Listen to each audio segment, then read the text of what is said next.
Hello friends, welcome back to our channel. இன்றைக்கி நம்ம சேனலில் தட்டு வடை ஈஸியாக எப்படி பண்ணுறதுன்னு பார்க்க போகிறோம். அது எப்படி பண்ணுறதுன்னு பார்க்கலாம் வாங்க.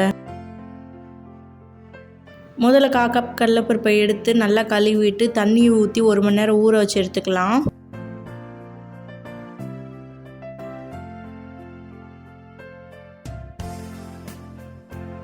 ஒரு மணி நேரம் ஆயிடுச்சு. இப்போ பார்த்தீங்கனாலே தெரியும் கடலைப்பருப்பு நல்லா ஊறி இருக்குது. ஒரு அகலமான பாத்திரத்தில் 1/2 கப் அரிசி மாவு எடுத்துக்கலாம். நல்லா பதப்படுத்தப்பட்ட அரிசி மாவாக இருக்கணும். நீங்கள் இப்போ கடையில் வாங்கியிருக்கீங்கன்னா அதை லேசாக வறுத்து எடுத்துக்கலாம். அப்போ தான் தட்டு வடை மொறு நல்லா வரும்.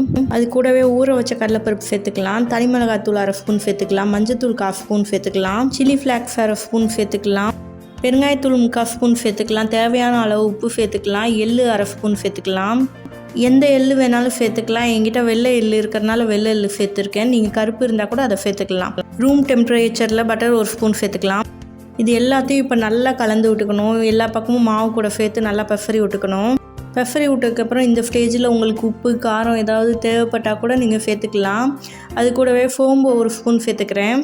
சோம்பு ஜீரகம் எது வேணாலும் சேர்த்துக்கலாம். தண்ணியை கை பொறுக்கிற அளவு சூடு பண்ணி வச்சுருக்கேன். அதை இது கூட சேர்த்து நல்லா கலந்து விட்டுக்கலாம். கொஞ்சம் கொஞ்சமாக தண்ணியை சேர்த்து பிசைஞ்சு விட்டுக்கணும். மொத்தமாக சேர்த்துடக்கூடாது. கொஞ்சம் கொஞ்சமாக தண்ணி சேர்த்து நல்லா மாவை சாஃப்டாக பிணைஞ்சு எடுத்துக்கணும். சப்பாத்தி மாவு பதத்துக்கு வெண்ணெய் மாதிரி நல்லா சாஃப்டாக வரும். அந்தளவுக்கு நம்ம பிணைஞ்சு எடுத்துக்கலாம். இப்போ பாருங்கள், மாவு நல்லா பிணைஞ்சு ரெடி பண்ணியாச்சு. இது ஒரு 15 மினிட்ஸ் அப்படியே இருக்கட்டும். அதுக்கப்புறமா பார்க்கலாம். 15 மினிட்ஸ் ஆயிடுச்சு. இப்போ பாருங்கள், ஒரு பிளேட்டு எடுத்திருக்கேன். அது பேக் சைடில் எண்ணெயை தடவி குட்டி குட்டி உருண்டைகளாக எடுத்து நம்ம ரொம்ப திக்காகவும் இல்லாமல் தின்னாகவும் இல்லாமல் கையை வச்சு லைட்டாக அமுக்கி எடுத்துக்கலாம்.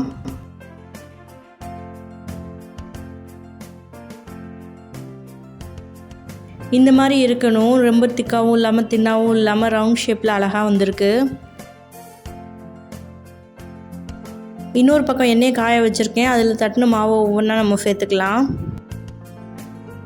எண்ணெய் நல்லா காஞ்சதுக்கப்புறமா அடுப்பை மீடியம் ஃப்ளேமில் வச்சிடணும். அப்போ தான் தட்டு வடை உள்ளேயும் நல்லா வெந்து கிறிஸ்பியாக வரும். 2 நிமிஷம் கழித்து ஒரு பக்கம் நல்லா சர்வ் ஆனதுக்கப்புறம் இன்னொரு பக்கமாக திருப்பி விட்டுக்கலாம்.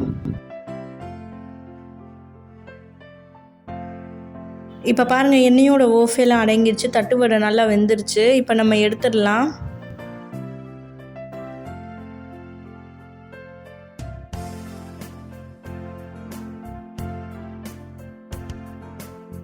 இதே மாதிரி எல்லா மாவையும் தட்டி போட்டு ஃபுட்டு எடுத்துக்கலாம்.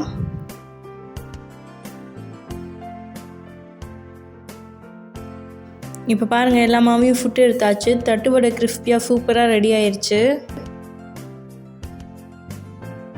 30 மினிட்ஸில் ரொம்ப ஈஸியாக செஞ்சிடலாம். நல்லா கிறிஸ்பியாக மொறுன்னு இருக்கும்.